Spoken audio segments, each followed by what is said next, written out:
नमस्कार दोस्तों, आप सभी का हमारे YouTube चैनल पर स्वागत है। इस वीडियो में हम पीडियाट्रिक्स के कार्डियोवास्कुलर सिस्टम से रिलेटेड जो इम्पोर्टेंट पॉइंट्स है उसका दूसरा पार्ट का डिस्कस करेंगे। इसमें सभी वो पॉइंट्स होंगे जिनसे रिलेटेड क्वेश्चंस आते रहते हैं और एग्ज़ाम के पॉइंट ऑफ व्यू से क्या क्वेश्चन बन सकता है वो भी हम साथ में डिस्कस करते हुए चलेंगे।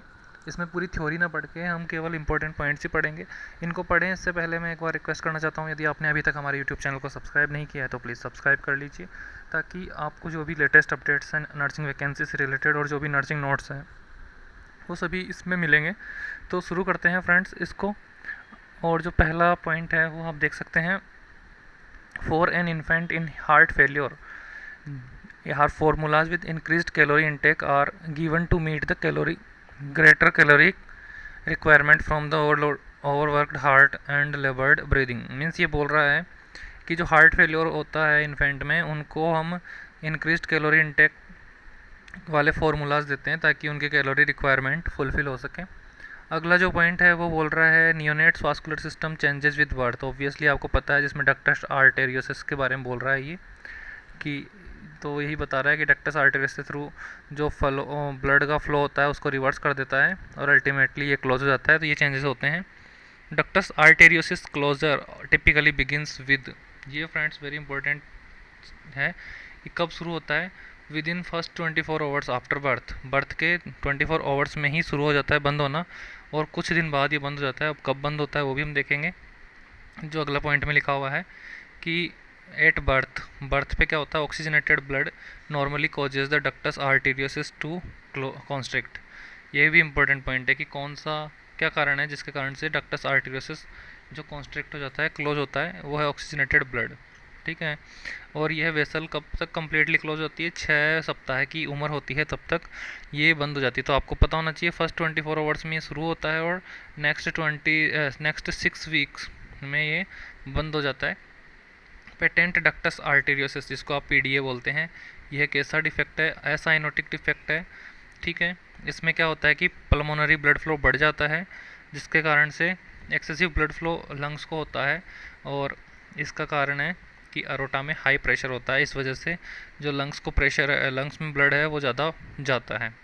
ठीक है। असाइनोटिक है, मीन्स इसमें साइनोसिस नहीं देखने को मिलेगा।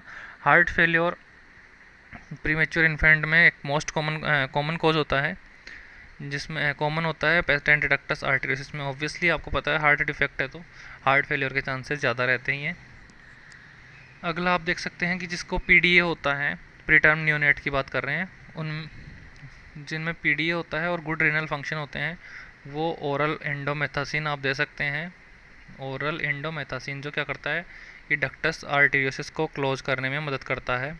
एंडोमेथासिन क्या है, एंडोमेथासिन एक प्रोस्टाग्लैंडिन इनहिबिटर है। ऑब्वियसली ये क्या करेगा कि डक्टस आर्टेरियोसिस को क्लोज करने में मदद करता है, लेकिन इसका शर्त यही है कि उसका रीनल फंक्शन गुड होना चाहिए, मीन्स आरएफटी टेस्टेज है वो नॉर्मल रेंज में होना चाहिए। यदि एंडोमेथासिन इफेक्टिव नहीं है तो आप क्या करेंगे, ऑब्वियसली इसका नेक्स्ट जो प्लान है वो सर्जरी ही है जो इसको ट्रीट कर पाता है। ठीक है।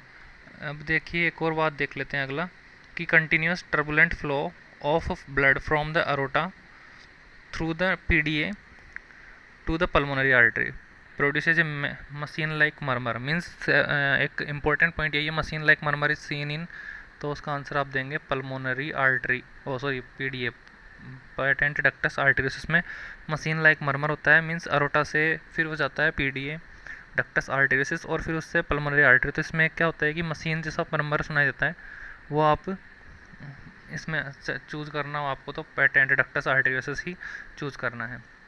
With an acyanotic heart defect, आपको बता रहा हूँ मैं, पीडीए उसी का उदाहरण है। तो ब्लड फ्लो लंग्स को बढ़ जाता है जिसके कारण से टेकीकार्डिया होता है और रेस्पिरेटरी रेट बढ़ जाती है कंपेंसेट करने के लिए। फ्रेंड्स क्यों होता है कि रेस्पिरेटरी रेट बढ़ रहा है, इसका वजह ये है कि ऑक्सीजन जो ब्लड है, ठीक है, उसको क्या करना है, ऑक्सीजनेट करना है। जितना ज़्यादा ब्लड आएगा उतना ज़्यादा हमें ऑक्सीजन की ज़रूरत पड़ेगी। लंग्स तो वही काम करता है ऑक्सीजन देने का। तो एक तो सपोज करो 1 लीटर आ रहा है 1 मिनट में, एग्जाम्पल के लिए बता रहा हूँ, और एकदम से वो डबल हो गया तो आपको ऑक्सीजन भरने के लिए कोशिश करनी पड़ेगी ज़्यादा। तो वही काम लंग्स करता है यहाँ पे, और वो अपना रेस्पिरेटरी रेट है वो बढ़ा देता है। और रेस्पिरेटरी रेट बढ़ेगा तो आपको पता होना चाहिए हार्ट क्या करेगा, हार्ट भी एफर्ट्स कर रहा है, ठीक है, मतलब लंग्स को एफर्ट करना पड़ रहा है, तो हार्ट भी उसके लिए मेहनत करेगा, उसके लिए ब्लड पहुंचा रहा है, तो टेकिकार्डिया भी इसमें देखने को मिलता है। तो friends very important, these lines are very important. Next is poor growth and development may be seen in a child with a cyanotic heart defect because of increased energy required for breathing। Obviously मैंने बताया कि respiratory rate बढ़ रहा है, तो उनको ज़्यादा मतलब जो भी खा रहा है पी रहा है वो तो उसमें लग रहा है, तो ग्रोथ एंड डेवलपमेंट भी अफेक्ट हो जाएगा, ठीक है।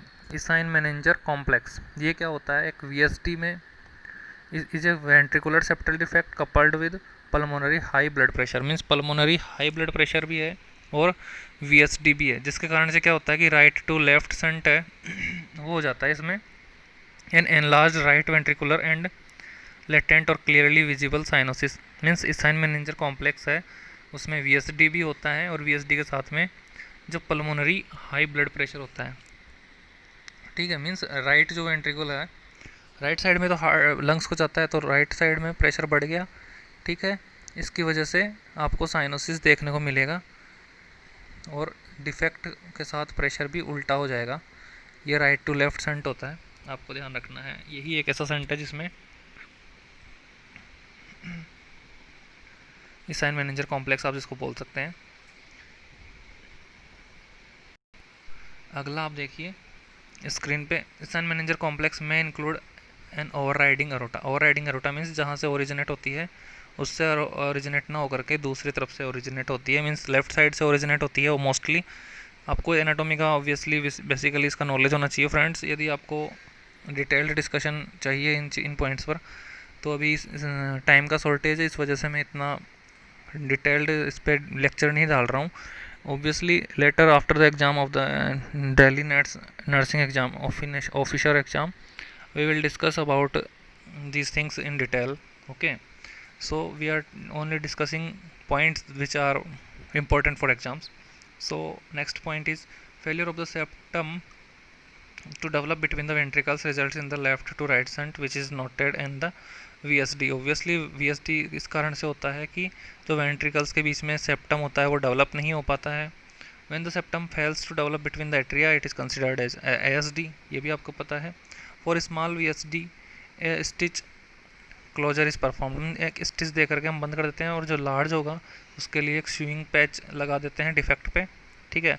Surgery with pulmonary artery banding में be a palliative procedure for a child with VSD in heart failure who is too small and too ill for surgical, मतलब यदि बच्चा इतना इल है, इतना छोटा है कि उसको सर्जरी करना रिस्क पर रहता है, तो हम क्या करते हैं कि जो पल्मोनरी आर्टरी है उसकी बेंडिंग कर देते हैं ताकि थोड़ा सिम्टम्स नहीं आए, ठीक है।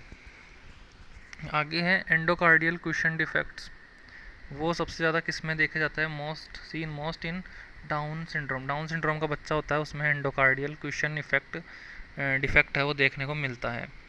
Pulse below the catheterization side should be strong and equal to the pulse in unaffected extremity, means आप जब कैथेटराइजेशन कर रहे हैं तो जो एक्सट्रीमिटी आप यूज़ कर रहे हैं उसमें और जो है ना, और जो उस जगह कर रहे हैं उसके नीचे तो कैथेटराइजेशन कर रहे हैं वहाँ की पल्स दोनों इक्वल होनी चाहिए और स्ट्रॉन्ग एनफ होनी चाहिए।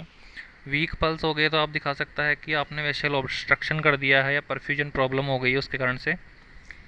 जो ASD है वो संट करता है from left to right because pressure are great in on to the left side of the heart, ठीक है। आर्ट्रिया में लेफ्ट साइड में प्रेशर, हार्ट में प्रेशर लेफ्ट साइड में रहता है, इसलिए लेफ्ट टू राइट संट होता है। Pulmonary stenosis tetralogy of Fallot total anomalous pulmonary venous return will show a right to left shunting, means right to left shunting किस में होती है, pulmonary stenosis tetralogy of Fallot और total anomalous pulmonary venous return, इनमें देखने को मिलता है। With coarctation of aorta, coarctation of aorta होगा तो उसमें क्या होगा, is blood is pumped from the left ventricle to the aorta, some blood flows to head and upper extremities while the rest meets obstruction and jets through the constricted area, means आप ये बोल सकते हैं कि ऊपर ठीक रहेगा लेकिन नीचे दिक्कत हो जाएगी उसके, ठीक है। मीन्स ऊपर नेक को इनको सबको ब्लड प्रेशर, मतलब ऊपर तो प्रेशर ज़्यादा रहेगा और नीचे के लोअर लिम्स में भी आप BP लेंगे तो वो हाई लो आएगा, ऊपर वाले में हाई आएगा, okay friends, very important thing थी ये, आप जान सकते हैं इसके बारे में। और भी आगे वीडियोस में हम ऐसे ही इंपॉर्टेंट पॉइंट्स डिस्कस करेंगे ब्रीफ में। तब तक के लिए हमारे चैनल के साथ बने रहिए। Thank you.